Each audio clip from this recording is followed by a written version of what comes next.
In this video, I'll show you how to create an interlocking letter logo using Canva. First, open Canva on your computer. Once you're there, select a custom size with a width of 1280 and a height of 720, then create a blank page. On the left side, click to add a heading. For this example, I'm using the letters D and C.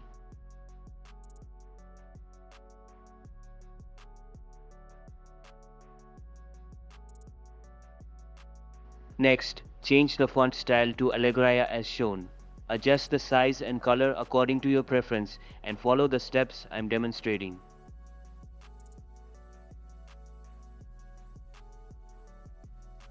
Make a copy of the C and paste it onto a new page. Export this page with a transparent background.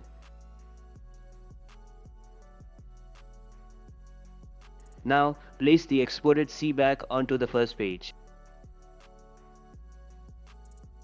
Send the first C backward as shown and align it precisely with the other elements. Adjust the picture size if needed and your interlocking letter logo is complete. If you found this video helpful, give it a like. For more tech videos like this, subscribe. Catch you later.